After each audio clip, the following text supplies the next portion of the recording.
वंदे मंगलरूपा श्री गुरुदेवा समस्त सुख सदना सच्चिद आनंद गुणे द्यावी प्रभू साच माधुरी वदना। भांडार हे धन्याचे केवळ मी वाहतो इथे गोणी।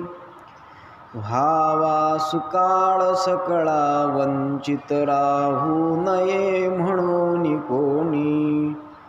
ज्ञानदेवं ज्ञानमूर्तिं साक्षात् प्रेमस्वरूपिणं नामदेवं दयामूर्तिं नाथं वन्दे पुनः पुनः। वैराग्यस्य परां मूर्तिं देहुक्षेत्रनिवासिनं तुकारामं महद्वन्दे भक्तराजचतुष्टयम्।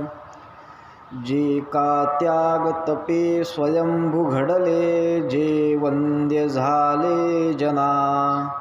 ज्यांची कीर्तन शक्ती अद्भुत करी नाना उभ्या योजना।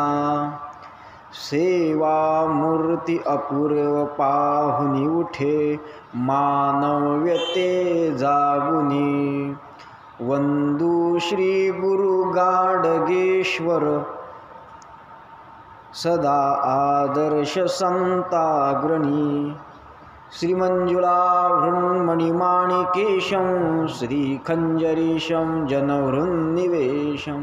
श्रीग्रामगीताजनकं प्रशान्तं सद्गुरुराष्ट्रसन्तं सततं नमामि। अनिन्द्यसाहित्यसुधा समुद्रः विदर्भदेशे सुदामदेव। अद्भुत सदाचार रतो महात्मा विद्वान विनम्र समुदार चेता। पुंडलीकवरदा हरिविठ्ठल श्री ज्ञानदेव तुकाराम सद्गुरुनाथ महाराज की जय। नमो सद्गुरु ज्ञानदीप प्रकाशा नमो आद्यरूपा अनंता। नमो मंगला मंगलद्वैतहारी नमो त्वत्कृपा पूर्ण दोषानिवारी। तुझे रूप ते पाहुदे विश्वव्यापी तुझी पाहुले सेवदे ग्रामरूपी। तुझे ज्ञान सर्वांतरी संचरू दे तुझा सत्यानंद लोकी भरू दे।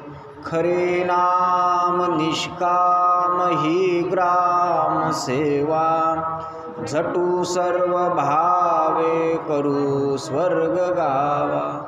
कळो हे वळो देहकारी पडू दे घडू दे प्रभू एवढे घडू दे घडू दे प्रभू एवढे घडू दे। सद्गुरुनाथ महाराज की जय।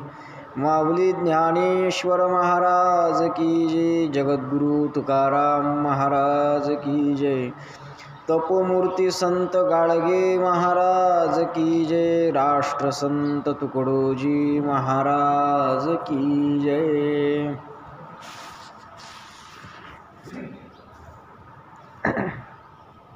सर्व जनांचे समाधान याहुनी स्वर्ग नाही महान। नांदती द्वेष मत्सराविन बंधू भावे सर्व जेथे। गरीब श्रीमंत नाही कोणी कोणी नाही नाही दारिद्र्य रोग राही। उच्च नीच कामे सर्व ही करीती लोक प्रेम भरे। पक्ष नाही पंथ नाही जाती भेद विरोध काही। एका कुटुंबापरी राही गाव आपुला आनंदे। ऐसे व्हावे कोठेतरी त्याशीच आम्ही म्हणतो वैकुंठपुरी। जेथे नाही भावनाची दुसरी परकेपणाची। परमपूजनीय श्री गुरुदेव आणि श्रावण मासाच्या निमित्तानं चालत असलेल्या या ग्रामगीता प्रवचन मालेच्या उत्तरार्धामध्ये आपण आलेलो आहोत. आज ग्रामगीतेच्या 39वा अध्याय म्हणजे भूवैकुंठ या अध्यायाच्या चिंतनापर्यंत आपण आलेलो आहोत. दररोज वेगळ्या वेगळ्या महानुभावांचे प्रवचन या ठिकाणी होत आहे. आज वास्तविक पाहता अखिल भारतीय गुरुदेव सेवा मंडळाचे आजीवन प्रचारक आचार्य श्री हरिभाऊजी वेरुळकर गुरुजी यांचे या ठिकाणी प्रवचन होतं. परंतु त्यांची प्रकृती ठीक नसल्यामुळे त्यांनी या ठिकाणी मला पाठवलेलं आहे. म्हणून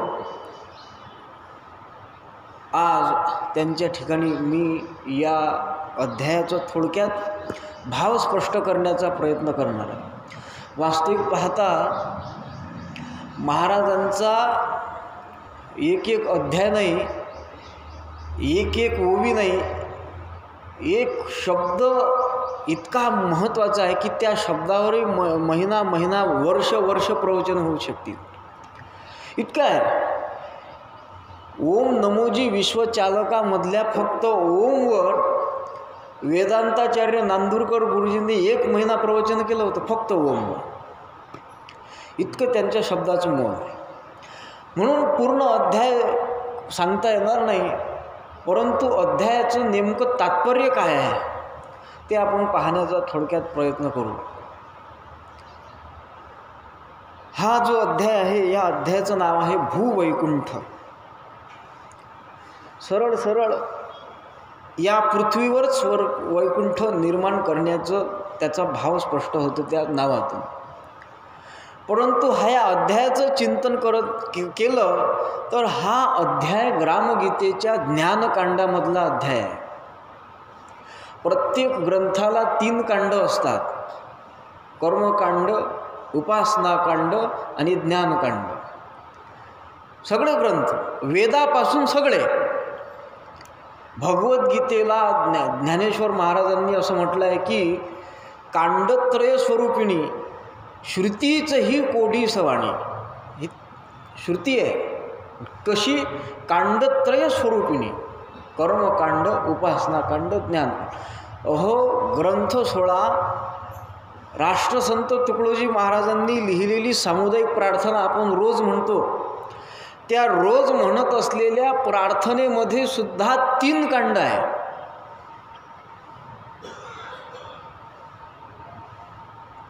निर्भय रहे हम कर्म में पर्दा खुला कर स्नेह का, हे कर्मकांड आहे. गाते रहे प्रभु नाम पर प्रभु तत्व पाने के लिए, हे उपासनाकांड आहे. आणि हो ब्रह्म विद्या का उदय यह जी तराने के लिए, हे ज्ञानकांड आहे. सगळ्या ग्रंथाला. तसं ग्रामगीतेमध्ये ग्रामगीतेच्या पहिल्या अध्यायापासून तर 20व्या अध्यायापर्यंत कर्मकांड आहे. पुढे कर्मांग संबंध उपासना आहे. आणि पुढे 25व्या अध्यायापासून उपासनाकांड आहे. आणि पुढे 35व्या अध्यायापासून ज्ञानकांड आहे. त्या ज्ञानकांडातला हा शेवटचा अध्याय आहे. विचार जर केला तर हा मुख्य ग्रामगीतेतला शेवटचा अध्याय आहे. या अध्यायापासून ग्रामगीता संपली. पुढे ग्रंथाचं महात्म्य आहे, ग्रंथ वाचण्याचा विधी म्हणून ग्रंथ अध्ययन अध्याय आहे. पण मूळ ग्रामगीतेचं तत्त्वज्ञान यात 39व्या अध्यायाजवळ समाप्त झालं. त्यातला हा अध्याय आहे. ह्या अध्यायाचं अवतरण जर पाहिलं तर आत्मानुभवाच्या नंतर हा अध्याय आहे. कारण आत्मानुभव आल्याशिवाय भूवैकुंठ निर्माण करू शकत नाही. ज्याला आत्मानुभव आहे तोच भूवैकुंठ करू शकतो. ज्याला आत्मानुभव नाही तो त्याचं स्वतःचं घरही सुद्धा वैकुंठ करू शकत नाही. घर सोडा, त्याचं स्वतःचं जीवन वैकुंठ करू शकत नाही, तो भूवैकुंठ काय करणार?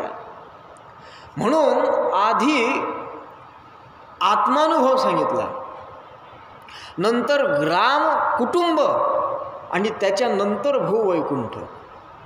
म्हणजे व्यष्टी, समष्टी आणि परमेष्टी. अखिल भारतीय गुरुदेव सेवा मंडळाचा उद्देश पत्रिका तुम्ही वाचली असेल, सगळे तुम्ही मोठे लोक आहे. त्या उद्देश पत्रिकेची पहिली ओळ आहे. काय ओळ आहे? पहिली ओळ उद्देश पत्रिकेची, त्याची पहिली ओळ ही आहे की व्यष्टि से लेकर समष्टि तक और समष्टि से परमेष्टि भावना तक पहुंचाने के लिए विविध सेवा भावी साधनों द्वारा चलाया जाने वाला इस संस्था का नाम अखिल भारतीय गुरुदेव सेवा मंडल रखा गया है, असं महाराजांनी लिहिलं आहे. म्हणजे व्यष्टीपासून समष्टी आणि समष्टीपासून परमेष्टीमध्ये जायचं आहे. आत्मानुभव अध्यायातून व्यष्टीचा भाग आहे, ग्राम कुटुंब हा समष्टीचा भाग आहे आणि त्याचं समाप्ती हे समष्टीमध्ये हे भूवैकुंठामध्ये केलेली आहे. आत्मानुभव अध्यायामध्ये व्यापक तत्वाचा अनुभूती सांगितली, त्याची साधना सांगितली आणि ऐशी साधने निमित्त मात्र ते अनुभवा आणि वृत्ती पवित्र हेची सूत्र उन्नतीचे, हे साधना सांगितली. त्या साधना सांगून त्याच्यानंतर पुढे ती साधना करून ज्यानं व्यष्टीभावाच्या पलीकडे गेला तो ब्रह्मानुभव ज्याला आला, त्या ज्ञानाच्या नंतर 38वा अध्याय ग्रामकुटुंब. त्या ग्रामकुटुंब अध्यायामध्ये हाती घेऊनी तूप वाटी, नामदेव लागे श्वाना पाठी, संतोषवी जगी जग जेठी कपडे शिवोनी. ज्याला आत्मानुभव आला, ज्याला ब्रह्मानुभूती आली, असा पुरुष हा व्यापक वृत्तीचा होतो आणि त्याची वृत्ती व्यापक झाली की त्या व्यापक वृत्तीतून त्याची क्रियाही व्यापक होते. नामदेव महाराजांचं चरित्र पाहिलं तर पहिला भाग सांगतात, मला फार माहिती नाही, पण पहिला भाग सांगतात की कुत्रं आलं तर हाकलून दिलं होतं. कुत्रं आलं आणि पोळी खायला लागलं तर हाकलून दिलं होतं. पण ज्यावेळेस विसोबा खेचरांकडून त्यांना ब्रह्मज्ञान प्राप्त झालं त्याच्यानंतर मग त्यांना त्या श्वानामध्ये देव दिसला, तर त्याला सांगितलं, उभा उभा ऋषिकेशी, कोरड्या रोट्या कशा खाशी. त्याच्याही मागं तुपाची वाटी घेऊन धावले. ही व्यापक क्रिया घडली. ते समष्टीत गेल्यावर त्या व्यापक तत्वाचा अनुभव घेऊन ती क्रिया व्यापक वृत्तीतून ती क्रिया व्यापक झाली. हे ग्रामकुटुंब अध्याय महाराज कर्मानं पुढे नेतात. एकदम भूवैकुंठ सांगितलं नाही. आधी आपलं ग्राम, पहिला आपण वैकुंठ व्हा आत्मानुभव अध्यायामध्ये, नंतर आपलं गाव वैकुंठ करा ग्रामकुटुंब अध्यायामध्ये, आणि आता हे पूर्ण विश्व, हे जगच वैकुंठ करा हे भूवैकुंठ अध्याय. हे क्रम आहे, व्यष्टी, समष्टी आणि परमेष्टी. असा हा जो ब्रह्मानुभवी पुरुष आहे त्याला जीवनमुक्त पुरुष म्हणतात, त्यालाच स्थितप्रज्ञ म्हणतात, त्यालाच गुणातीत म्हणतात गीतेच्या 14व्या अध्यायामध्ये. तोच पुरुष आहे. हा जो पुरुष आहे हाच कसा भूवैकुंठ करतो हे सांगितलं आहे. आता आपण हे वैकुंठ, स्वर्ग, मोक्ष हे सगळं आपण ऐकतो, वाचतो, परंतु त्याचा अर्थ आपण जाणून घेत नाही. हे वेगळे जरी यांचे अर्थ केलेले असले, महाराजांनी इथं एकच करून टाकलं. स्वर्ग अथवा मुक्ती काही सद्गती वेगळी अन्य नाही. मनप्रवृत्ती सत्याकडे धाव घे, तीच उद्धार गती जीवाची. त्यांनी स्वर्ग, वैकुंठ, मोक्ष सगळे एकाच रांगेत बसवले. त्याच्यात फरक आहे. मोक्ष म्हणजे काय तर आत्यंतिक दुःखाची निवृत्ती आणि परमानंदाची प्राप्ती, त्याला मोक्ष असं म्हणतात. सरळ सरळ भाषेत मोक्ष म्हणजे काय, कठीण व्याख्या सांगितल्यापेक्षा मोकळं होणं बंधनातून, त्याला म्हणतात मोक्ष. महाराजांनी सांगितलं, आसक्ती हाची खरा संसार, वासना हाची भवसागर, ज्ञाने त्यांचा पावने पार, हाची मोक्ष. हे मोक्ष आहे. परंतु मोक्ष मोक्ष म्हणताना, मुक्ती मुक्ती म्हणत असताना, मुक्तीमध्ये ज्यांनी जीवनमुक्ती घेतली तेच भूवैकुंठ बनवू शकतात. मुक्तीमध्ये दोन भाग आहे. एक आहे क्रममुक्ती आणि दुसरी आहे सद्योमुक्ती. क्रममुक्ती म्हणजे क्रमाक्रमानं प्राप्त होते. पहिला समीपता, मग स्वरूपता, पहिली सलोकता, मग समीपता, मग स्वरूपता आणि मग शेवटी सायुज्यता. आपण हरिपाठात म्हणतो की तेने मुक्तीचारी साधियल्या, हे क्रममुक्ती आहे. क्रमाक्रमानं चढता क्रम आहे मुक्तीचा, याला क्रममुक्ती म्हणतात. सलोकता आहे, पहिली मुक्ती आहे. तिचा भाव असा स्पष्ट केला ज्ञानेश्वर महाराजांनी, वैकुंठ भुवनी घर केले. दुसरं आहे समीपता. समीपता म्हणजे त्या देवाच्या जवळ वास करणे, किंवा देव त्याच्या जवळ राहतो, त्याला समीपता असं म्हणतात. हरिपाठामध्ये त्यांनी म्हटलं आहे, नित्यने मनामी ते प्राणी दुर्लभ, लक्ष्मी वल्लभ तया जवळी, ही समीपता आहे. त्याच्यानंतर चौथी स्वरूपता मुक्ती आहे. मातृपितृ भ्राता सगोत्र अपार, चतुर्भुज नर होऊनी ठेले, हे स्वरूपता मुक्ती आहे. आणि चौथी सायुज्यता म्हणजे ज्ञानदेवा पाठ, हरिहा वैकुंठ भरला घनदाट हरिदेश. हे क्रमाक्रमानं येतात. हे जे भक्ती करतात त्या भक्ताला हे क्रममुक्ती आहे. ह्या क्रममुक्ती जे चार, हे भक्तीचा विषय आहे, ज्ञानाचा नाही. जो भक्त आहे त्याला ह्या क्रमाक्रमानं प्राप्त होतात. पण जो आत्मनिष्ठ भक्त आहे, ज्ञानी भक्त आहे, ज्ञानी जो पुरुष आहे, त्या ज्ञानी पुरुषाला क्रममुक्तीची अपेक्षा राहत नाही.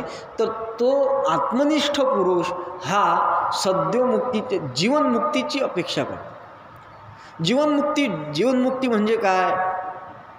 सद्योमुक्तीमध्ये दोन प्रकार आहे. एक आहे जीवनमुक्ती आणि दुसरी आहे विदेहमुक्ती. जीवनमुक्ती म्हणजे तुकाराम महाराज, तुकडोजी महाराज यांनी जिवंतपणी जे अनुभवले ते जीवनमुक्ती आहे. आणि गजानन महाराज, आळकोजी महाराज यांची जी स्थिती आहे, अवस्था आहे, ती विदेहमुक्ती आहे. हे भाग आहे. तर जीवनमुक्ती म्हणजे काय? बरेच लोक मेल्यावर मोक्ष भेटतो, मेल्यावर मुक्ती मिळते अशी संकल्पना सांगतात. आणि मेल्यावर मोक्ष भेटला पाहिजे म्हणून धडपड करतात, खटपट करतात. ज्ञानेश्वर महाराज असं म्हणतात की मेल्यावर मोक्ष हे शक्यच नाही आहे. मेल्यावर ज्याला मोक्ष म्हणजे ज्याला मुक्त करायचा आहे तो मेल्यावर नाही, मग मुक्त कोणाला करता, मोक्ष कोणाला देता? ज्याला मोक्ष द्यायचा आहे तो जिवंत पाहिजे ना, तो जिवंतच नाही तर मोक्ष कोणाला देता? ज्ञानेश्वर महाराज असं म्हणतात की मेल्यावरी मोक्ष आम्हासी होईल, ऐसे जे म्हणतील अतिमूर्ख. ज्ञानेश्वर महाराज म्हणतात. काही लोक म्हणतात आम्हाला तुकडोजी महाराजचं पटत नाही. तुकडोजी महाराजचं पटत नाही तर ज्ञानेश्वर महाराजचा एक. ज्ञानेश्वर महाराज म्हणतात मेल्यावर मोक्ष होईल असं जे म्हणतात ते महामूर्ख आहे, फक्त मूर्ख नाही, अतिमूर्ख. म्हणून मेल्यावर मोक्ष नाही, मेल्यावर मुक्ती नाही, तर याची देही याची डोळा भोगू मुक्तीचा सोहळा. याच देहात महाराजांनी काय सांगितलं, याच जगी याचा व्याप सारा पाहती प्राणी. याच जगी, दुसऱ्या जाण्याची गरज नाही. इथंच कसं तर एक शास्त्रामध्ये दग्ध बीज न्याय आला आहे. अनेक न्याय आहे. दग्ध म्हणजे जळलेलं भाजलेलं बीज. तुकाराम महाराजांचा अभंग आहे ना, बीज भाजूनी केली लाही आम्हा जन्म मरण नाही. म्हणजे बीज भाजलेलं बीज जर तुम्ही जमिनीत पेरलं, हरभरे आणले, पेरण्यासाठी ठेवले होते, भूक लागली, काय खाव, हरभरे भाजले आणि त्याचे फुटाणे केले आणि खाऊन खाऊन बचावले. त्यातले आता पेरणं करायचं आहे, आता आपण फुटाणे पेरलो, गेले फुटाणे घेऊन शेतात आणि पेरले. किती दिवसानं उगवतील ते फुटाणे? आमच्याकडं नाही उगवत, तुमच्याकडं काय कुठंच नाही. मग बीज भाजलेलं बी हे जसं निघू शकत नाही तसं ज्ञानाग्नीमध्ये जो भाजल्या गेला आहे, ज्ञानाग्नी सर्व कर्माने भस्मसात कुरुते. ज्ञानाग्नीनं त्याचे सर्व कर्म हे भस्म होऊन जातात. महाराजांचं भजन आहे ना, सब कुछ गमे वो ये प्रारब्ध है, क्रियमान के बीज ही नष्ट है. धुल गया मिल गया दास तुकड्या रहाना नया. काय म्हणतात, तन दिया मन दिया और जो बच गया वो धन दिया. त्याच्यामध्ये क्रियमान के बीज ही नष्ट है. म्हणजे तुकाराम महाराजांचा एक अभंग आहे, मागील परिहार पुढे नाही शीन अन झालिया दर्शन एक वेळा. एक वेळा ब्रह्म साक्षात्कार झाला, त्याला आला की मग मागील परिहार म्हणजे त्याच्या प्रारब्ध कर्माचा नाश. सब कुछ गमे वो ये प्रारब्ध आहे, गेलं प्रारब्ध. दुसरं पुढे नाही शीन, त्याचं संचितही सुद्धा दग्ध झालं. आणि क्रियमान की बीज ही नष्ट आहे. ही ज्याची स्थिती झाली म्हणजे तो कर्म करतो पण कर्म अकर्मी, धर्म अधर्मी. महाराजांचं भजन आहे ना, तेची खरे हो अनुभव योगी, विषय सुखाचे निसंगी. त्याच्यामध्ये महाराज म्हणतात कर्म अकर्मी, धर्म अधर्मी. तो कर्म करूनही अभोगताय, त्यालाच म्हणतात. तुका म्हणे नटधारीन भोग भोगुनी ब्रह्मचारी. भोगुनी म्हणजे हे सगळं कर्म करून त्या कर्माचा लेप त्याला होत नाही, कारण त्याचं जे कर्म आहे हे कर्म बाधितानुवृत्तीनं होते आहे. तो कर्म मी करतो म्हणून करत नाही.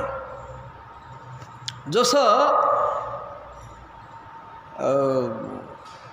3 गोष्टी आहे. हे कर्म मी केलं नाही, हे कर्म माझ्यामुळे झालं नाही आणि हे जे केलं ते ईश्वरानं माझ्याकडून करून घेतलं.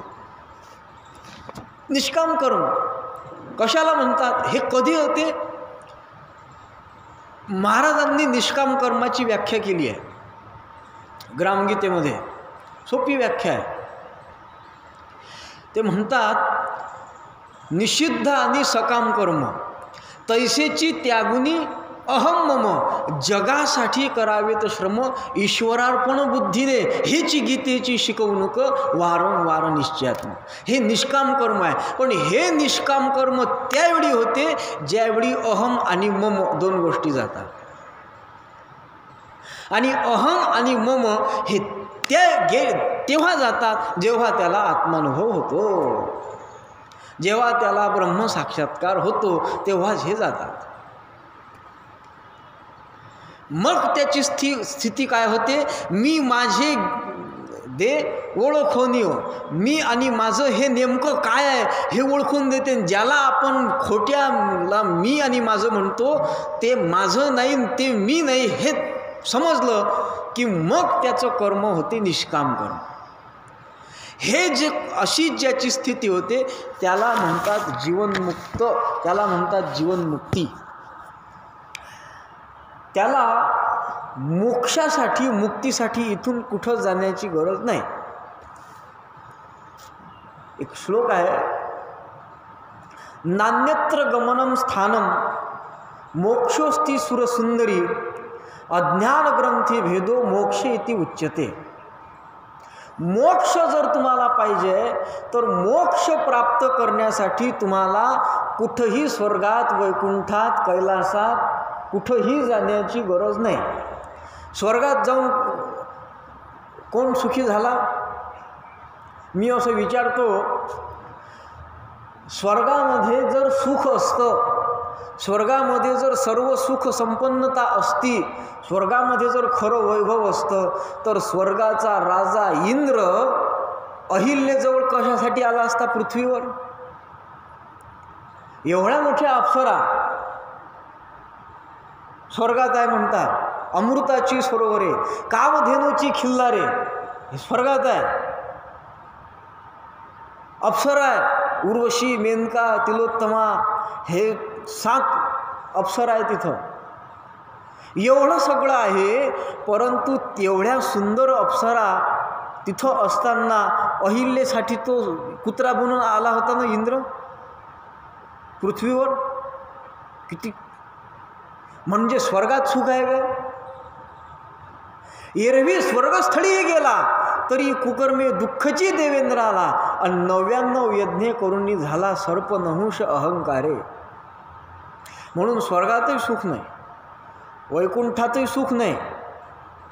वैकुंठात जर सुख असतं तर वैकुंठाचा मालक देव वैकुंठ सोडून संत सदनी राहिला. ज्या सुखाकारणे देव वेडावला आणि वैकुंठ सोडून संत सदनी राहिला. धन्य धन्य वैष्णव सदन, जेथे लक्ष्मी सहित शोभे नारायण. ज्या देवाचं ते वैकुंठ आहे असं म्हणतात, त्या देवाला त्या वैकुंठात गमत नाही, संताच्या घरी यावं वाटते. म्हणजे त्या वैकुंठात सुख आहे काय? तिथंही सुख नाही आहे. म्हणून नान्यत्र गमनम स्थानम, तिथं मोक्ष नाही, तिथं सुख नाही. मग याच लोकात जर आपल्या अज्ञानाचा नाश झाला आणि ज्ञान प्राप्त झालं तर इथंच मोक्ष आहे. आणि इथंच मोक्ष आहे हा अनुभव ज्यानं घेतला, इथंच ज्यानं मोक्ष प्राप्त केला, तो मोक्ष प्राप्त करणारा महात्मा याच लोकात अख्ख्या जगाला वैकुंठ रूपानं पाहतो. अहो, राष्ट्रसंत तुकडोजी महाराजांनी वयाच्या 13-14 वर्षीच ही अनुभूती घेतली.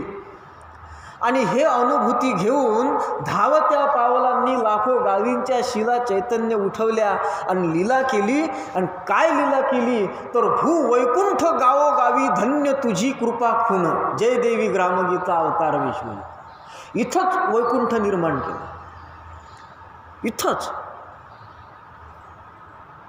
आमचे संत सांगतात, कही एखाद्याने वैकुंठी जावे, ती वैकुंठची केले आगवे, ऐश्या नाम घोषे बरवे धवळले विश्व.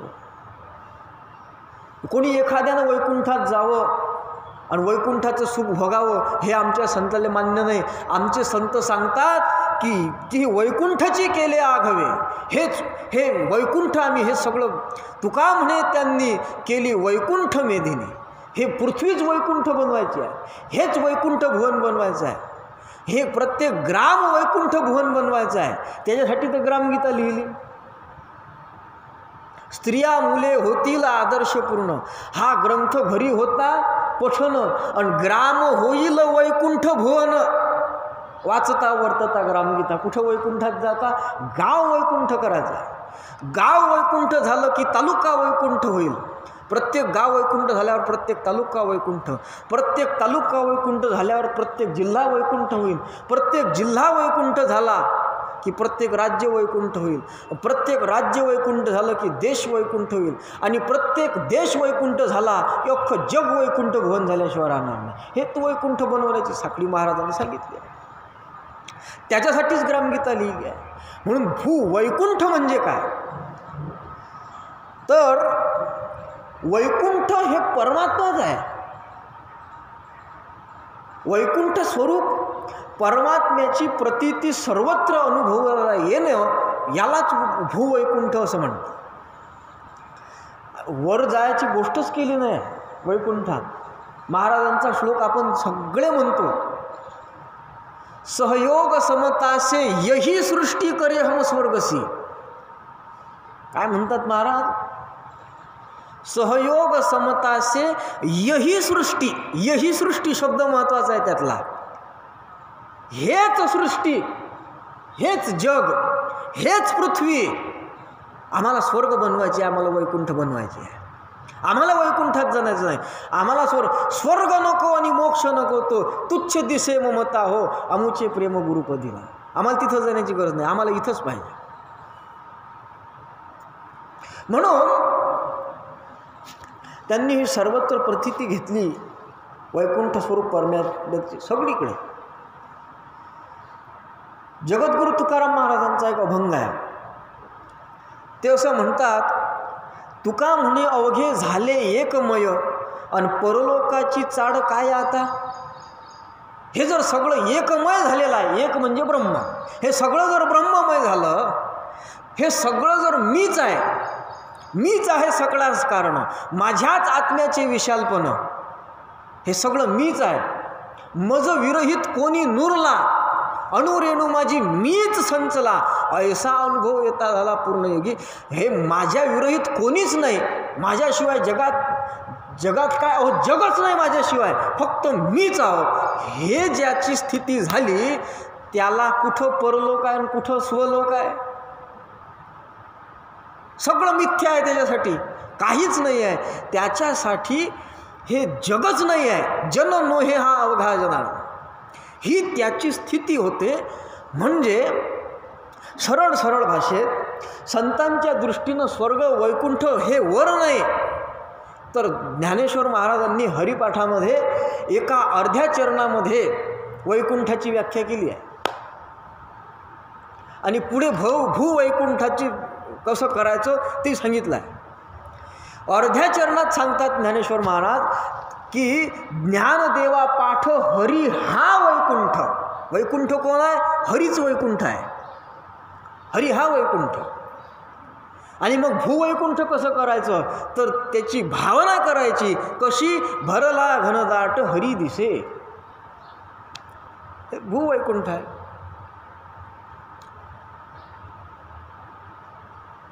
वेदांत शास्त्राचा एक सिद्धांत आहे. तो सिद्धांत असा आहे, प्रमाता जेव्हा ब्रह्मरूप होतो तेव्हा त्याला प्रमेयाची ब्रह्मरूपानं प्रतीती येते. सिद्धांत आहे. प्रमाता म्हणजे पाहणारा, प्रमाणाद्वारे पाहणारा, डोळ्याद्वारे. आणि प्रमेय म्हणजे जे पाहतो आहे ते.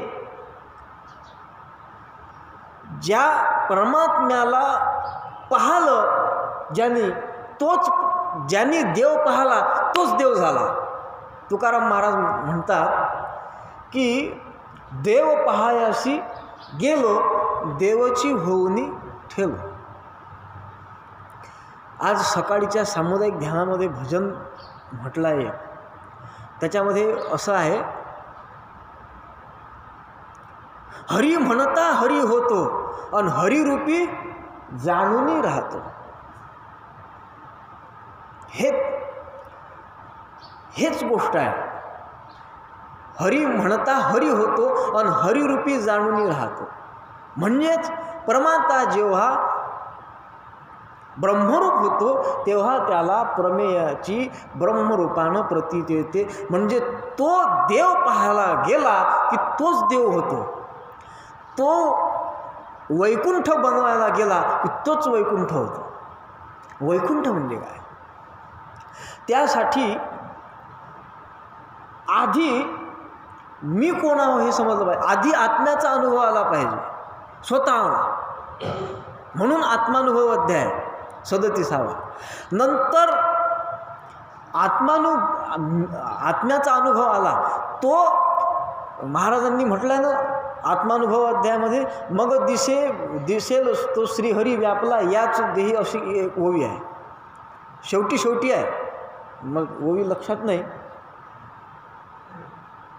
मग दिसेल श्रीहरी व्यापला याच देही असं आहे शेवटी, आहे ना.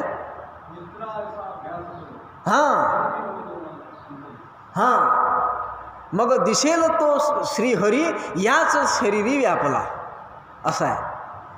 म्हणजे कुटस्थ चैतन्याचा अनुभव आपल्या आला, देहस्थित कुटस्थ चैतन्याचा अनुभव आला की मग नंतर सद्गुरूच्या कृपेनं सद्गुरूंनी तत्वमसी महावाक्याचा बोध केला. म्हणजे मग महाराज म्हणतात की नाही की श्री गुरु त्वम पद तत्पददर्शी आशीर्वचदे पोहोचविण्याशी दे महावाक्याची वाणी हो रमले मन श्री गुरु चरणी. त्या महावाक्याची वाणी सांगून त्यांनी बोध केला की मग त्याला ब्रह्म अनुभूती येईल, व्यापक ब्रह्मतत्वाचा अनुभव येईल. सर्वत्र व्याप्त असलेलं जे ब्रह्मचैतन्य आहे त्याचा अनुभव येतो.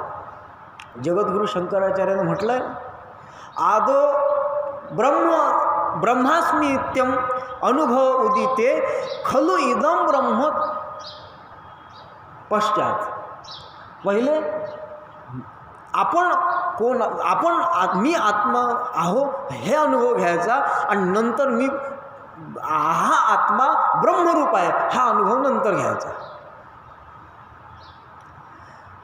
म्हणून आधी आत्मानुभव सांगितला आणि नंतर ग्राम कुटुंब आणि भूवैकुंठ अध्यायानं व्यापक ब्रह्माचा अनुभव सांगितला. हे ग्रामगीतेचं वैशिष्ट्य आहे. हेच खरं भूवैकुंठ आहे. वैकुंठ म्हणजे काय? वेळ संपली काय आपली? वैकुंठ म्हणजे काय? देश काल वस्तू मर्यादेच्या पलीकडची अवस्था, पलीकडची स्थिती म्हणजे वैकुंठ. ज्या ठिकाणी देशाचं बंधन नाही, कालाचं बंधन नाही, वस्तूचं बंधन नाही, देश काल वस्तू भेद मावळला, आत्मा निर्वाळला विश्वाकार, हे अनुभूती म्हणजेच वैकुंठ आहे. विष्णू सहस्त्रनाम स्तोत्र आहे, त्या स्तोत्रामध्ये 2 ठिकाणी वैकुंठ शब्द आला आणि त्याची व्याख्या जगद्गुरु शंकराचार्यांनी केलेली आहे. वैकुंठ पुरुष प्राण असं वैकुंठ त्या विष्णू सहस्त्रनाम स्तोत्रामध्ये आला आहे. त्या वैकुंठ शब्दाचा अर्थ जगद्गुरु शंकराचार्यांनी असा केलेला आहे, विगता कुंठा यस्य स वैकुंठो विकुंठ एव वैकुंठ. म्हणजे पंचमहाभूतांच्या गती आहे, इंद्रियाच्या गती आहे, मन बुद्धीच्या गती आहे, यांच्या पलीकडे यांच्या पलीकडे देश काळ वस्तूचा भेद जिथं मावळून जातो अशी स्थिती, असं स्वरूप ज्याचं आहे तो परमात्मा म्हणजेच वैकुंठ. आणि असा परमात्मा हा सगळीकडे व्याप्त आहे. महाराजांचं भजन आहे की नाही, तुम्ही हो व्यापक सभी समाये, किंवा हर जगह की रोशनी में भूल भुलैया तुम्ही हो, महाराजांचं भजन. त्याप्रमाणे मी ज्याच्याशी व्यवहार करतो, ज्याच्याशी बोलतो, ज्याच्याशी वागतो, ज्याच्याकडे पाहतो ते सगळं सगळं सगळं सगळं तोच परमात्मा आहे अशी प्रतीती येणं, अशी अनुभूती येणं, त्याला म्हणतात वैकुंठ. एकनाथ महाराजांनी वैकुंठाची व्याख्या केली आहे. चढता परेच्या उपरी अन वैकुंठ कैलास या परी. परेच्या उपरी वैखरी, मध्यमा, पश्यंती आणि परा हे शेवटची. आणि त्याही वाणीच्या पलीकडे ज्याचं वर्णन करता येत नाही, जिथं वाणी कुंठित होते तो वैकुंठ, तो परमात्मा. आणि तो परमात्मा सगळीकडे व्याप्त आहे असा अनुभव घ्यायचा, त्याला म्हणतात वैकुंठ. मग ह्याचा भूवैकुंठ कसं करायचं, तर ते भूवैकुंठ असं की मी ज्याच्याशी व्यवहार करणार आहो, ज्याच्याशी बोलणार आहो, ज्याच्याशी भेटणार आहो, तो वैकुंठच आहे, तो परमात्माच आहे. म्हणून मी व्यवहारात कोणाशीही दगाबाजी करू नये. झालं भूवैकुंठ. अरे भूवैकुंठ सोपी भूवैकुंठ सांगतो तुम्हाला. आपण शेजाऱ्याच्या शेतातले घरी येताना शेजाऱ्याच्या शेतातल्या हरभऱ्याचे 2-4 झाडं उपटून घरी आणू नये, तो तिथं हजर नसताना. झालं भूवैकुंठ. कारण भूवैकुंठ काय, वैकुंठ म्हणजे परमात्मा. आणि हा परमात्मा या भूवर सर्वत्र व्याप्त आहे असा जर आपला भाव आहे, तर दुसऱ्याच्या वावरातले हरभरे चोरून आणत असताना तो वैकुंठ रूप परमात्मा आपल्याला पाहणार नाही का? हा विचार मनात घेतला आणि प्रत्येकाशी चोख वागणूक ठेवली, द्वेष मत्सराशिवाय वागणं जर ठेवलं, झालं भूवैकुंठ. हे सगळं वैकुंठाचं वर्णन आम्ही ऐकतो ग्रंथात, पोथीत, पुराणात, भागवतात, कीर्तनात, प्रवचनात, हे सगळं आम्ही ऐकतो. ते ऐकून त्याचं वर्णन करणं, ते ऐकण्यापेक्षा ते जे सद्गुण आहे ते सद्गुण आपण आपल्या जीवनात, आपल्या गावात जर आचरणात आणले, झालं भूवैकुंठ. हे भूवैकुंठ जर करायचं असेल तर या अध्यायाचं चिंतन करायचं. या अध्यायामध्ये जेवढ्या वेळा एक शब्द आलाय, एका कुटुंबा परिराही गावा पुला आनंदे, किंवा प्रत्येक ठिकाणी तो एक शब्द आलेला आहे. या अध्यायात जेवढा एक शब्द आलाय, एक शब्द जितके वेळा या अध्यायात आला असेल तेवढा कुठंच आला नाही. म्हणजे सरळ सरळ भाषेत एकत्व पाहणे हेच खरं भूवैकुंठ. सगळ्यात एकत्व पाहायचं. आणि अनेक महाराजांची ओवी आहे पुन्हा ग्रामगीतेच्या मध्येच आहे, ते प्रार्थनेच्या अध्यायामध्ये. एकाची प्रार्थना अनेका फळा, आणि अनेकाची प्रार्थना अनंत कळाया, आणि अनंत तत्वी एकत्व पावया प्रार्थना. मी सुरुवातीला बोललो की नाही, व्यष्टी, समष्टी आणि परमेष्टी. व्यष्टी से समष्टी और समष्टी से परमेष्टी भावना तक पोहोचने के लिए म्हटलं की नाही. ते पहा, एकाची प्रार्थना अनेका फळाया. एकाची प्रार्थना कशासाठी, एकाची म्हणजे व्यष्टीची प्रार्थना अनेका फळाया, समष्टीसाठी. आणि समष्टीची अनेकाची प्रार्थना अनंत कळाया. अनंत हे परमेष्टी. म्हणजे आम्ही परमेष्टीपर्यंत पोहोचलो पाहिजे, हाच उद्देश आहे. म्हणून महाराजांनी आत्मानुभव अध्यायामध्ये व्यष्टी, ग्राम कुटुंबमध्ये समष्टी आणि भूवैकुंठमध्ये परमेष्टी सांगितलं. या भावनेपर्यंत आम्ही पोचलो, झाली भूवैकुंठ. हे जर आम्हाला करायचं असेल तर आमच्या गावामध्ये कष्ट सगळ्यांनी केले पाहिजे. सुख सगळ्याला पाहिजे ना. सुख जर सगळ्याला पाहिजे आहे गावात, सगळ्या जर वैकुंठाचा आनंद आपल्या गावात पाहिजे आहे तर सगळ्यांनी मिळून कष्ट केले पाहिजे. हम सब कष्ट उठाएंगे आणि मग सब मिलकर सुख पाएंगे. म्हणून सर्वांनी करावे शक्तीभर काम, अधिकार परत्वे उपक्रमण, सर्वांशी मिळावे सौख्य सम, गरजांप्रमाणे जरूरत्या. ही भूमिका आहे. सगळ्यांनी सारखे कष्ट करावे, सगळ्यांनी मिळून, सगळ्यांनी एकजुटीनं. कारण मी पहा एक उदाहरण सांगतो. माणूस एकटा आपली उन्नती करू शकत नाही. नाहीच काही झालं तरी त्याला मेल्यावर नेण्यासाठी तरी 4 लोक लागतील. साधं उदाहरण सांगतो. समजा एक नवरदेव सजवायचा आहे, नवरदेव लग्न आहे, नवरदेव सजवायचा आहे. नवरदेव एकट्यानं होत नाही महाराज. नवरदेव सजवण्यासाठी पहिले तो नवरदेव व्हायचा असेल तर एक दुसरी पोरगी पाहिजे त्याची बायको व्हायसाठी. एकट्यानं नवरदेव होऊ शकत नाही.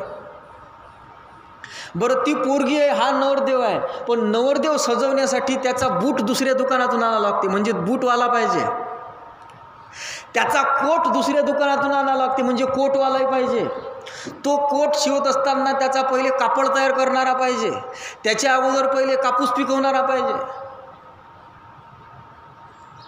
एकट्यानं नवरदेव होत नाही.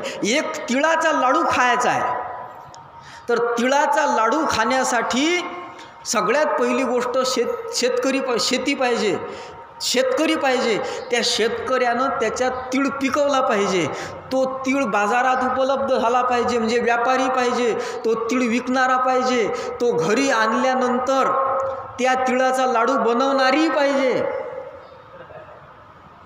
गूळ पाहिजे.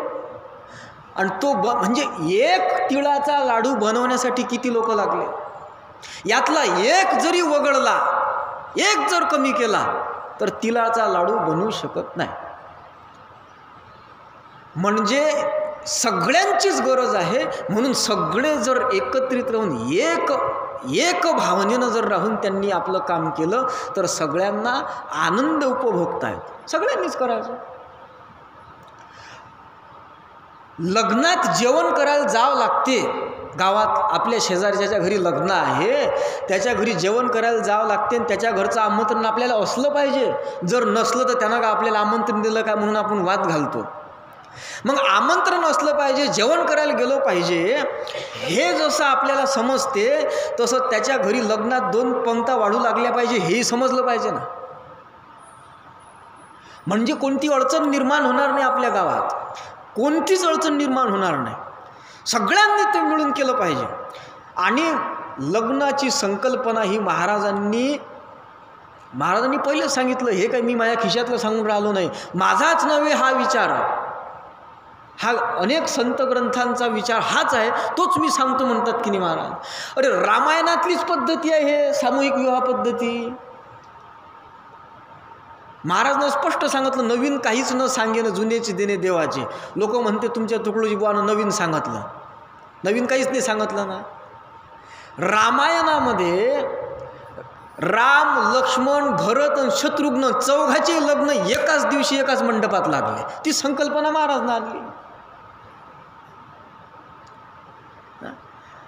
असोत लग्ने 10-50, गावची 100ही त्या वर्षात एकाच वेळी झाली पाहिजे म्हणते. एकाच वेळी सावकाश उरकावी एके जागी.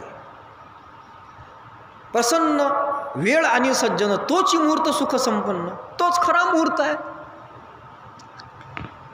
वैकुंठवासी सुदामदादा एक सुभाषित सांगत होते.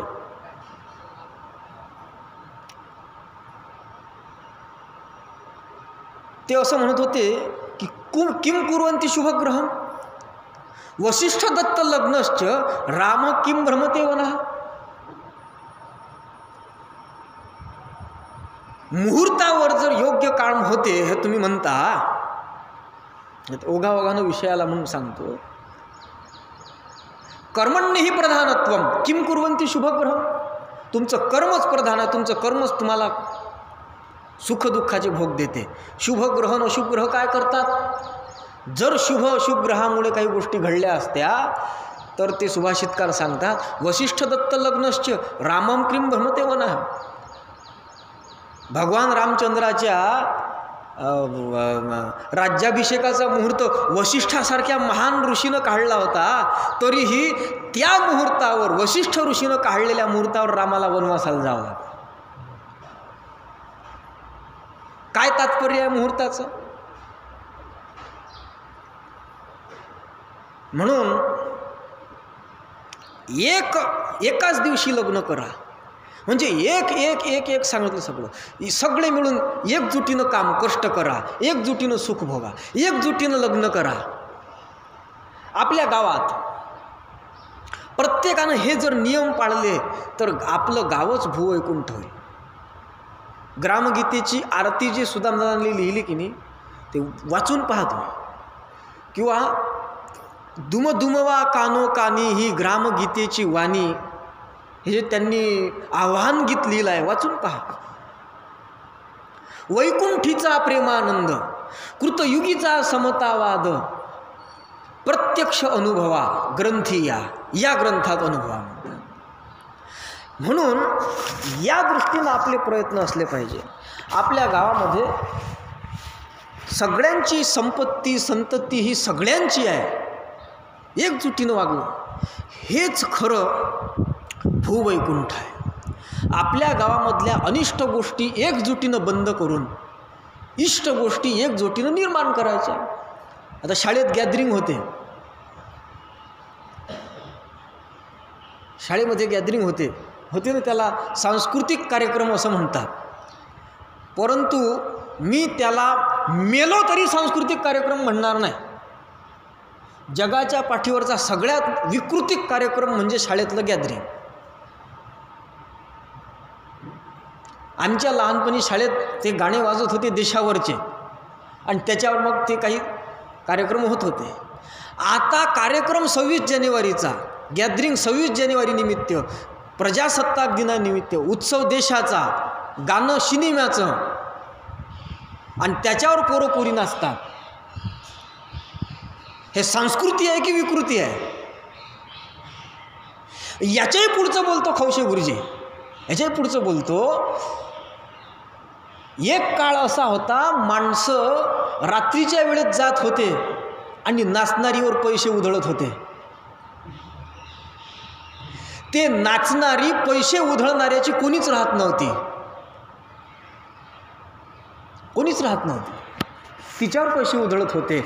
आज शाळेत पिक्चरच्या गाण्यावर आमची पोरगी नाचते, आणि त्याच पोरीचे मायबाप त्याच पोरीच्या नाचण्यावर पैसे देतात. ही संस्कृती आहे काय? ही विकृती आहे. ही विकृती ही सुद्धा आमच्या गावात असू नये. कोणी गावी तमाशा करी, मनोरंजनाचा प्रचार विषारी, त्याने मुले नाचती दारोदारी नाचे जैसे, नृत्यकलेच्या नावाखाली विषयांत भावना पसरली, ऐशी नको सुधारणा भली आमच्या गावी. बरेच लोक म्हणतात आमची पोरगी पळून गेली, आमची पोरगी पळून गेली, आमच्या पोरानं पोरगी पळून आणली. मी त्याला म्हणतो त्यानं पळवून आणली नाही, कशी पळवून न्यायची आणि पळवून नेली पाहिजे हे तुम्ही शिकवली. कधी शिकवली? अरे ज्या वेळेस त्याला काहीच समजत नव्हतं त्यावेळेस शाळेत तुम्ही त्यालाच नाचवलं ना पोरीसोबत, तुम्हीच नाचवली ना पोरगी पोरासोबत, तेव्हापासून त्याला समजलं, तुम्हीच वळण लावलं ना, म्हणून मोठेपणी त्याला पळून जाण्याची अक्कल सुचली. म्हणून या गोष्टी आपल्या गावातून आपणच बाद केल्या पाहिजे. आणि या सगळ्या गोष्टीचं मार्गदर्शन जो जीवनमुक्त पुरुष आहे, ज्याला ब्रह्मानुभूती आली आहे, तो पुरुष आता उरलो उपकारापुरता म्हणून जगाला सांगत फिरत असतो. तुकडोजी महाराजला काय गरज होती हे सांगायची?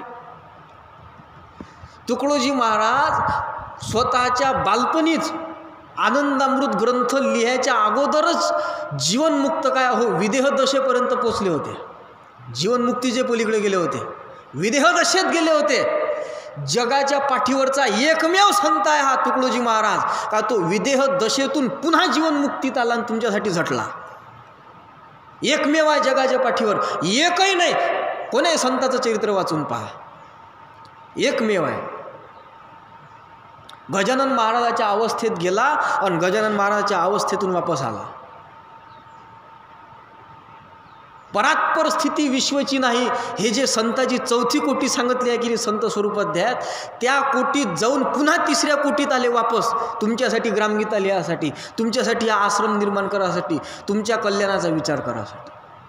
हे जे विषय या अध्यायामध्ये आलेले आहे, हे विषय जो असा जीवनमुक्त पुरुष आहे, तो जीवनमुक्त पुरुष त्या आपल्या गावामध्ये, आपल्या राष्ट्रामध्ये निर्माण करत असतो आणि भूवैकुंठ बनवत असतो.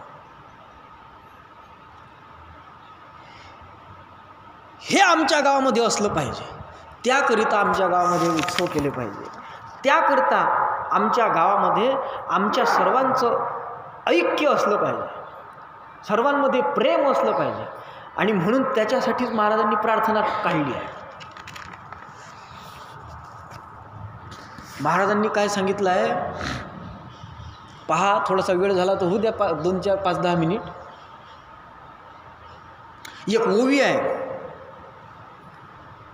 प्रार्थनेची.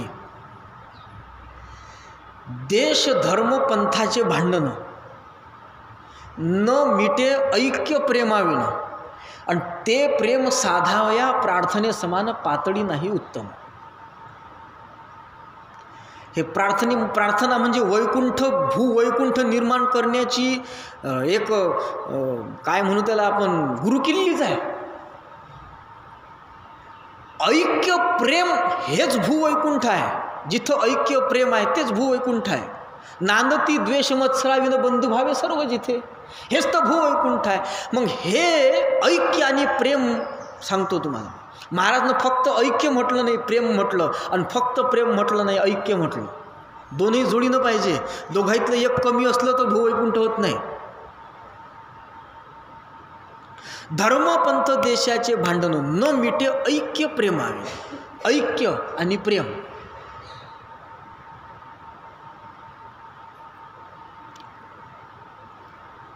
नुसतं ऐक्य असून चालत नाही, प्रेमही पाहिजे असते.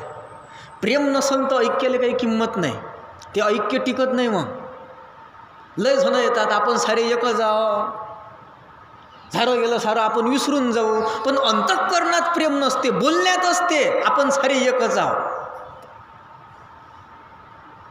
हे मोठ्या मोठ्याची गोष्ट आहे. हे ब्रह्मज्ञान सांगणाऱ्याची गोष्ट हेच आहे. मायासहित सगळ्याची आहे. ऐक्य असते पण प्रेम नसते. उदाहरण सांगतो. दोघं भाऊ आहे, त्याच्यातल्या एकाच्या घरी लग्न आहे, पण त्या दोघांचं अजिबात पटत नाही, नजरेवर नजरही टाकत नाही. पण लग्न असल्यावर काय म्हणते, आता लग्न आहे बा, घरचं लग्न आहे, जास लागन, म्हणून तो त्या लग्नात काम करू लागते. त्याच्या घरचे पोरही लग्नात पंक्ता वाढू लागते. त्या लग्नात सगळेजण मिळून मिसळून राहतात. ज्याच्या घरात लग्न आहे त्याच्या घरीच जेवण असते 4-5 दिवस. ऐक्य आहे ना, ऐक्यच आहे. हो, लग्न होईपर्यंत लग्नात आंधणही देते, पोरीचा चुलता म्हणून मोठा आंधण देते, ऐक्यच आहे. लग्न झालं, लग्नाचे 4-5 दिवस संपले, त्यानं काय लग्न केलं, आपल्या इथं पाहिजे म्हणा, झालं सुरू. आतापर्यंत ऐक्य होतं, पण त्याच्यात प्रेम नसल्यामुळे ते मातीत गेलं. म्हणून ऐक्य आणि प्रेम दोन्ही गोष्टी एका ठिकाणी पाहिजे. आणि या दोन गोष्टी जेव्हा एका ठिकाणी येतात त्याला म्हणतात भूवैकुंठ. ही संकल्पना आहे महाराज. आणि त्याच्याकरता मग बारीक चिरीक सगळ्या योजना दिल्या. आता काय काय सांगा. ग्रामपंचायत कशी असावं तिथून, ग्रामसभा कशी असावं तिथून. अहो, पैशाचे तोंड काळे सर्व आपल्या गावीच मिळे. आणि हे नियम सगळे असले पाहिजे, सगळ्यांनी पाळले पाहिजे. आणि हे नियम जो पाळणार नाही त्याशी न मिळे सामान, त्याने पळावे आपला जीव घेऊन. त्यानं कुठेही जावं, आपल्या मतानं पहा, त्याला आमच्या गावात थारा राहणार नाही. असं कट्टर नियम जर आपल्या गावात केले तर मग भूवैकुंठ होईल. म्हणजे आपण नियम करायचे आणि ते नियम पाळायचे, आणि जो नियम पाळणार नाही तो इथं राहण्याचा अधिकारी नाही. जसं स्वर्गात वैकुंठात गेला की तिथं जोपर्यंत त्याचं पुण्य आहे तोपर्यंत तिथं ते राहू शकते. पुण्य संपलं का क्षिणे पुण्य मूर्त्य लोकम विशंती. मग त्या पुण्याची पावटी सरे, सवेची इंद्रपणाची उटी उतरे, मग येऊ लागती माघारे मृत्यूलोकी. म्हणजे त्याचं पुण्य संपलं की त्याला खाली यावं लागते म्हणते. तसं याचं त्या नियमातलं वर्तन चुकलं, चल वैकुंठाच्या बाहेर, आमच्या भूवैकुंठाच्या बाहेर.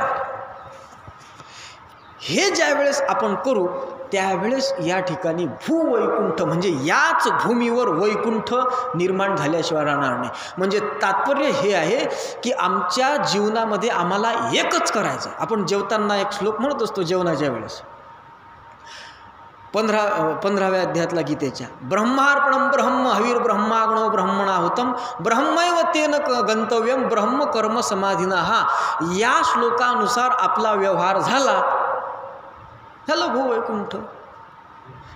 मी ब्रह्म आहो, अर्पण जी करतो आहो ते ब्रह्म आहे. माझ्या सहकाऱ्यांना, माझ्या गावातल्यांना मी जे काही अर्पण करतो आहे ते ब्रह्म आहे. ब्रह्मार्पणम ब्रह्महवीर, त्यातलं जे हवी आहे आहुती आहे ती ब्रह्मच आहे. ब्रह्माग्नो ही अग्नी ब्रह्मच आहे. ज्या अग्नीत मी आहुती देतो आहो ती अग्नी ब्रह्मच आहे. ब्रह्मणाहुतम ब्रह्मैव तेन गंतव्यम ब्रह्मकर्म समाधी. ही स्थिती ज्या ठिकाणी होत असते त्याच ठिकाणी भूवैकुंठ निर्माण होते. नाही तर भूवैकुंठ होऊ शकत नाही. कारण सांगतो, जोपर्यंत हा अनुभव येत नाही तोपर्यंत आपल्यातले द्वेष, मत्सर, राग, लोभ, दंभ, मोह हे जातच नाही. आणि हे जातात त्यावेळेस आपल्या ठिकाणी फक्त एकच असते, तुका म्हणे देह भरिला विठ्ठले आणि काम क्रोधे केले घर रीते. जोपर्यंत विठ्ठले देह भरिला नाही तोपर्यंत काम क्रोधे घर रीते केले नाही, आणि काम क्रोधे घर रीते केले नाही तोपर्यंत नांदती द्वेष मत्सराविन बंधुभावे सर्व जिथे असं होत नाही. आणि जोपर्यंत नांदती द्वेष मत्सराविन बंधुभावे सर्व जिथे होत नाही तोपर्यंत भूवैकुंठ होत नाही. म्हणून तर महाराजांनी हा क्रम दिलेला. आणि याच ठिकाणी ग्रामगीता संपली. हा 39वा अध्याय म्हणजे ग्रामगीता संपली. इथून मूळ ग्रामगीता. मग पुढे ग्रामगीतेचं किंवा ग्रंथाचं महात्म्य आणि ग्रंथ पठणाची विधी हे विषय आलेले आहे. परंतु मुख्य ग्रामगीतेचं जे तत्त्वज्ञान आहे इथपर्यंतच आहे. आणि म्हणून आम्हाला जर भूवैकुंठ निर्माण करायचं असेल तर राष्ट्रपिता महात्मा गांधीची जी संकल्पना होती,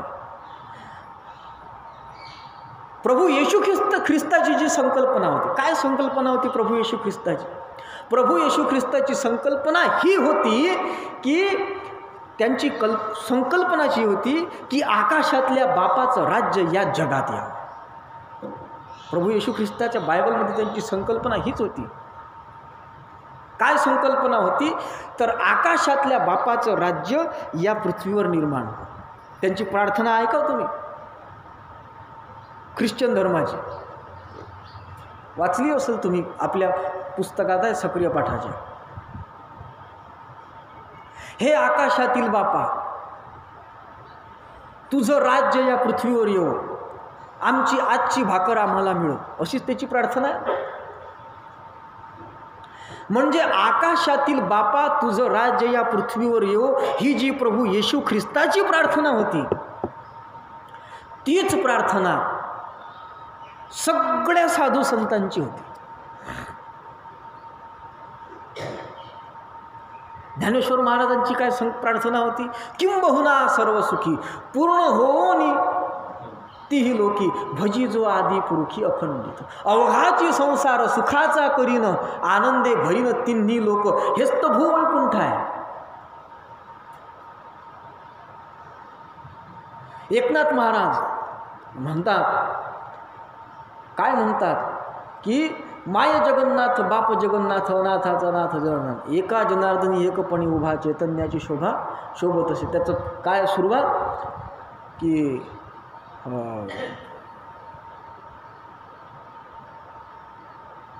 अवघे चित्रलोक की आनंदाची आता भूवैकुंठच आहे. ही भूवैकुंठाची संकल्पना तथागत भगवान गौतम बुद्धांना तरी काय पाहिजे होतं? हेच पाहिजे होतं. महात्मा गांधींना काय पाहिजे होतं? ही पृथ्वी परमेश्वराची आहे, इथे राहणारे सर्व मानव एक आहेत आणि प्रत्येक गाव स्वयंपूर्ण आणि समानतेनं सुखी व्हावं, हेच माझ्या स्वप्नातलं रामराज्य आहे म्हणत होते महात्मा गांधी. आणि हे रामराज्य म्हणजेच भूवैकुंठ. या अध्यायाची जी सूत्ररूप ओवी आहे ती ओवी काय सांगते? ग्रामराज्यची रामराज्य, स्वावलंबन हेची स्वराज्य, बोलिले महात्मा विश्वपूज्य, विकास त्यांचा सुंदर हा.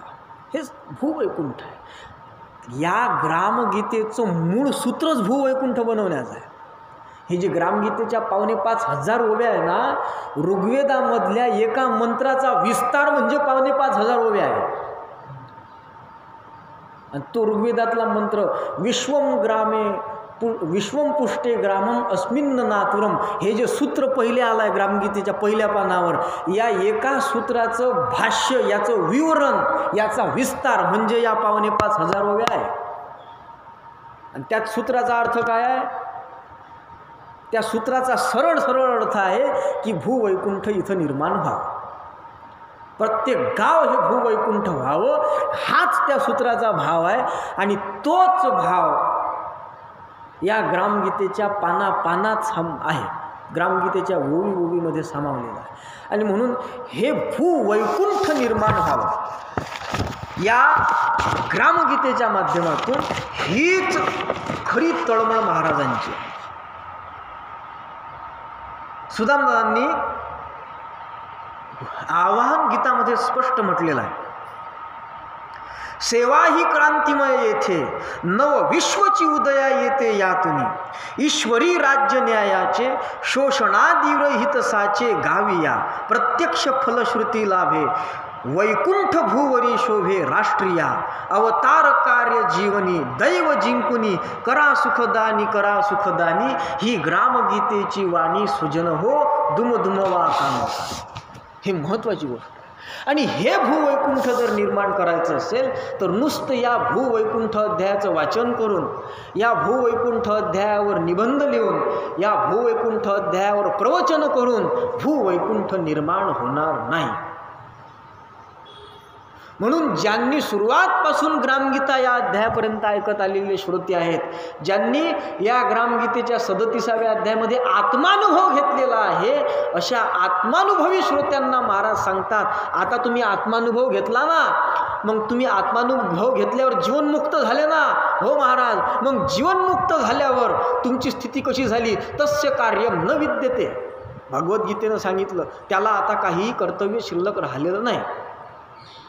महाराजांनी म्हटल्याप्रमाणे जो कुछ गमे होए प्रारब्ध है, क्रियमान के बीज ही नष्ट है. म्हणजे त्याला आता काही करायचंच नाही आहे, क्रियमान करायचंच नाही आहे, त्याचं बीजच नष्ट झालं क्रियमानाचं. क्रियमान के बीज ही नष्ट है, जो किया सो किया, दासत्व काय प्रभु भक्ति में जीवन गया, तन दिया मन दिया और जो बच गया धन दिया, अशी त्याची स्थिती झाली. कर्म अकर्मी, धर्म अधर्मी, अशी त्याची स्थिती झाली. याच्या पलीकडे जो गेला अशी तुमची स्थिती झाली. मग आता तुम्हाला असं वाटेल की आता आम्हाला काहीच करू नये असं जर वाटते तर मग आता आम्ही काहीच करावं नाही का? महाराज म्हणतात, तुम्ही आत्मानुभव घेतला ना, मग आता शांत बसून पडून राहू नका. आत्मानुभव घेतल्यावर नुसतं झोपा काढू नका. मग काय करा? तर आता आत्मानुभव घेतला ना, मग श्रोते हो, आता आत्मानुभव ऐकल्यावर आम्ही परिपूर्ण झालो म्हणून जाग्यावर बसून राहू नका एखाद्या महंतासारखे. कारण 4 प्रकारचे लोक असतात. शेवटचा मुद्दा सांगतो आणि आपली वेळ जास्त झाली नाही का, एक 5-6 मिनिटात थांबू आपण. 4 प्रकारचे लोक आहेत. काही लोक भूवैकुंठ करतात, काही लोक भूवैकुंठ करत नाही आणि दुसऱ्यालाही करू देत नाही. तुम्ही आम्ही त्यातलेच आहोत. आपण करत नाही, भूवैकुंठाच्या संकल्पना आणत नाही आणि दुसऱ्याला आणू देत नाही. दुसरे काही लोक भूवैकुंठ स्वतःमध्ये निर्माण करतात, भूवैकुंठाची अनुभूती घेतात, पण ही स्वतः वैकुंठ रूप होतात पण भूवैकुंठ निर्माण करत नाही. तिसरे लोक भूवैकुंठ निर्माण करत नाही पण लोकांना भूवैकुंठ सांगत फिरतात. चौथे लोक भूवैकुंठ करतात आणि भूवैकुंठ निर्माणही करतात. पहिला वर्ग तुमचा आमचा आहे. आपण भूवैकुंठ करतही नाही, दुसरा करत असेल त्याला अडथळे आणतो. दुसरा भूवैकुंठ स्वरूप होतो पण वैकुंठ भूवैकुंठ निर्माण करत नाहीत. भूवैकुंठ होतो, वैकुंठ स्वरूप होतो आणि एखाद्या हिमालयात जाऊन बसतो, एखाद्या पहाडात जाऊन बसतो, समाजाला वैकुंठाचा जीवनमुक्तीचा आनंद देत नाही. हा दुसरा आहे. तिसरा ऊसाच्या चरख्याप्रमाणे आहे. ऊसाचा चरखा पाहिला का तुम्ही? ऊसाच्या रसाचा. सकाळी ऊसाच्या रसाचं दुकान उघडलं तेव्हापासून तर ऊसाच्या रसाचं दुकान बंद होईपर्यंत संध्याकाळपर्यंत त्या ऊसाचा रस काढते पण थेंबभरही ऊसाचा रस पेत नाही तो चरखा. तसा जिकडे तिकडे भूवैकुंठाच्या संकल्पना सांगत फिरते पण तो कुठंच भूवैकुंठ निर्माण करत नाही. आमच्यासारखा. आणि चौथा वर्ग हा आमच्या साधू संतांचा आहे. ज्ञानेश्वर महाराज, तुकाराम महाराज, तुकडोजी महाराज, भगवान बुद्ध, येशू ख्रिस्त, महात्मा मोहम्मद पैगंबर, महात्मा झरतृष्ट यांचा वर्ग आहे. तो भूवैकुंठ स्वरूप होतोय आणि जगालाही सुद्धा भूवैकुंठ बनवतो. विश्व ब्रह्मची केले असं म्हणतात. म्हणून हे जे संत आहेत ते संत सांगतात की तुम्ही वैकुंठ स्वरूप झाले, अनुभूती घेतली, जीवनमुक्त झाले, मग आता उगेमुगे बसू नका. मग म्हणून ऐका लक्ष लावून स्वर्ग करा या जगी निर्माण, करा कुटुंब समर्पण सामुदायिक तत्वाशी. आतापर्यंत महाराजांनी चोपड चापड केलं, आता कानाखाली मारल्यासारखंच केलं, धमकीच दिली. आतापर्यंत ऐकलं ना, मग आता लक्ष देऊन ऐका काय सांगतो. हे स्वर्ग, हे वैकुंठ जर तुम्हाला इथं निर्माण करायचं ना या जगात, मग आपलं कुटुंब समर्पण करा. जय गुरु जय गुरु. कुठं असतो? अमक्या ठिकाणी असं तुमच्या गावात ध्यान प्रार्थना, हो मी जात असतो. मग तुमचे लेकरं पाखरं बायको ते उठतात 8 वाजता, ते उठतात 8 वाजता आणि हा उठते 4 वाजता. महाराज काय म्हणतात? करा कुटुंब समर्पण. यानं कुटुंब समर्पण केलं काय? आयुष्य गेलं ध्यान करता करता. त्याच्या घरचे म्हणतात नाही बाबा जात असतात ध्यानाले. हां बाबा जातात, आमच्या इथं मग काही कोणी जात नाही, मग कोणाला गोडी नाही. म्हणजे यानं आयुष्यभर ध्यान केलं, आयुष्यभर प्रार्थना केली, आयुष्यभर ग्रामगीता वाचली, पण कुटुंब त्या कार्यासाठी समर्पण केलं नाही. हा भूवैकुंठ करू शकत नाही, हा स्वतःही वैकुंठ झाला नाही. म्हणून कुटुंब समर्पण करा. आणि हे जे अध्याय, ही जी ग्रामगीता आहे, हे वाचून नुसतं स्वस्थ बसू नका, घ्या वाचून, करा तातडी. मग मनन करून या आवडीन, घाला या आदर्श योजनेत उडी. आपुले सर्वस्व देऊन आपलं सर्वस्व समर्पण करा. आणि ज्यानं सर्वस्व समर्पण केलं तो काही अंशी तरी भूवैकुंठ निर्माण करू शकतो, काही अंशी तरी. ज्या सुदामदादानं सर्वस्व समर्पण केलं त्यांनी थोडं तरी भूवैकुंठ निर्माण केलं असेल की नाही? हो हां, त्यांनी निर्माण केलेलं अष्टश्लोकी भागवत हे भूवैकुंठ निर्माण करण्याचं गुरुकिल्ली नाही काय? किती समर्पण आहे त्यांचं. समर्पण सांगू एका मिनिटात? त्यांचं समर्पण सांगतो. आणि सेवा मंडळात त्यांनी जितकं समर्पण केलं तेवढं कोणच केलं नाही, कोणच नाही. किती मोठे मोठे नावं घ्या तुम्ही, कोणच नाही केलं. त्यांनी लिहिलेले ग्रंथ हस्तलिखित, संदूकभर ग्रंथ त्यांनी जळून टाकले. हस्तलिखित प्रकाशित व्हायच्या अगोदर हस्तलिखित जळून टाकले. त्याला विचारलं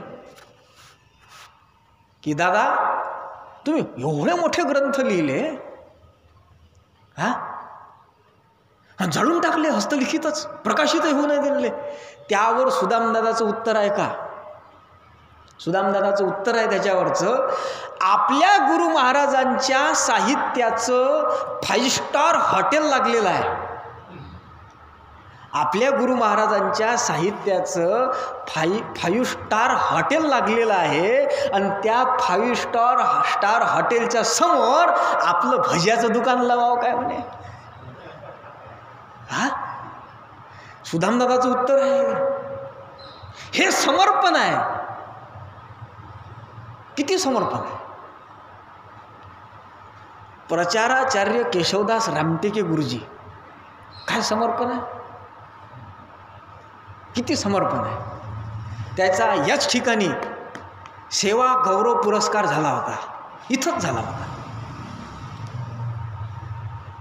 त्यावेळेस त्याला विचारायला गेलो होतो आम्ही.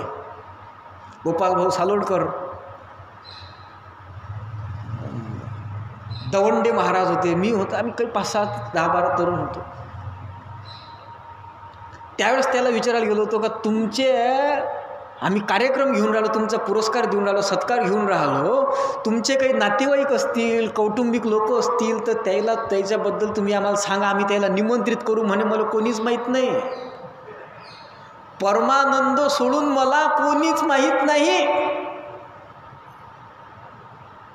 किती मोठं समर्पण आहे, किती मोठं समर्पण आहे. हे समर्पण जे आहे, हे समर्पण जो करतो तो भूवैकुंठ करत असतो. त्यांनी गावा आदर्श केले, त्यांनी गावा आदर्श केले. किती मोठं. शामराव दादा मुकद्दम याचं नाव कोणी घेत नाही आणि कोणाला गरज नाही त्याच्या नावाची. शामराव दादा मुकद्दम किती मोठं समर्पण आहे. आजही त्यांचं पूर्ण कुटुंब सेवा मंडळाशी जुळून आहे. कमी अधिक प्रमाण असेल पण जुळून आहे. त्यांच्या नावानं व्याख्यानमाला चालू आहे, शामराव दादाच्या नावानं. हे सगळ्या गोष्टी चालू आहे. हे किती मोठं समर्पण आहे. भूवैकुंठ. आणि तुकाराम दादा गीताचार्य तर प्रसिद्धच आहे, भूवैकुंठ. त्यांनी प्रयोगच केला आहे भूवैकुंठाचा. त्यांच्या त्या टेकडीचं जे संविधान आहे ते संविधान म्हणजेच ग्रामगीतेचा भूवैकुंठ अध्याय आहे. ही भूवैकुंठाची संकल्पना आणण्यासाठी इतकं समर्पण पाहिजे. किती समर्पण. तुकाराम दादाच्या नावानं बँकेत अकाउंट नाही, कोणती जमीन नाही, काहीच नाही. इतकं समर्पण. त्यावेळेस भूवैकुंठ निर्माण होते. आणि म्हणून या योजनेत जर उडी घालायची असेल तर आपले सर्वस्व देवनी, आपलं सर्वस्व समर्पण करावं लागेल. त्यावेळेस होत असते. म्हणून श्रोते हो ऐकले काय वचना, मग वेळ कासे अशी पुन्हा आता वेळ लावू नका. कारण मिळेना पुन्हा या शरीरे तुम्हाला, पुन्हा हे शरीर मिळणार नाही आणि कधी जाल हे सांगता येत नाही. म्हणून हे जी गोष्ट आहे ही गोष्ट अत्यंत महत्त्वाची गोष्ट आहे.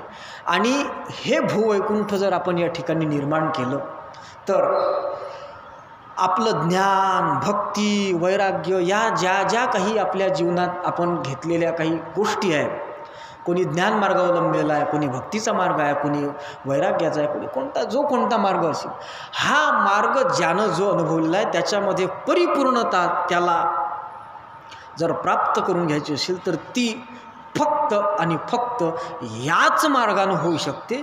म्हणून भूवैकुंठ होण्याची जी एक प्रक्रिया आहे ती आमच्या पूज्य सुदामदादांनी एक ग्रंथ लिहिलेला आहे, पंचीकरण सार. त्याच्यामध्ये सगळ्यात शेवटी त्यांनी एक श्लोक लिहिलेला आहे आणि त्या श्लोकामध्ये त्यांनी भूवैकुंठात कसं बनवता येते एका श्लोकामध्ये सांगितलं आहे. अडीसी करी ध्यास तो जे विभृंगी, तसे ब्रह्म व्हा रंगुनी आत्मरंगी. तरी भूमी ही दिव्य वैकुंठ होई, सुदामा सुसंता पदी ठेवी डोई. जी संकल्पना आम्ही आत्तापर्यंत सांगितली आत्मानुभवापासून भूवैकुंठापर्यंत, ती संकल्पना सुदामदादांनी सांगितली. महाराजांनी जी सांगितलं आहे की भिंगोटी अडीशी गोंजारी निज ध्यासे आपणा समान करी, आणि तैसा देव भक्ता लागी करी साधन जाळे पसरोनी, तसं अडीशी करी ध्यास तो जेवी भृंगी, तसे ब्रह्मभा रंगुनी आत्मरंगी. पहिले आत्मरंगी रंगा आणि मग तरी भूमी ही दिव्य वैकुंठ होई, सुदामा सुसंतापदी ठेवी डोई.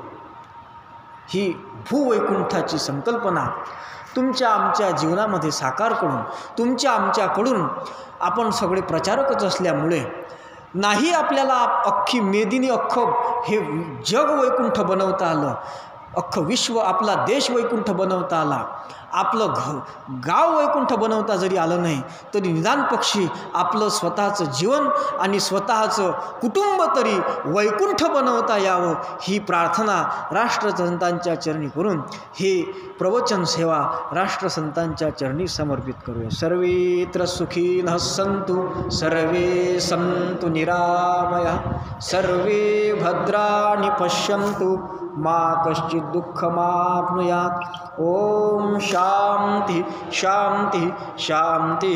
सद्गुरुनाथ महाराज की जय.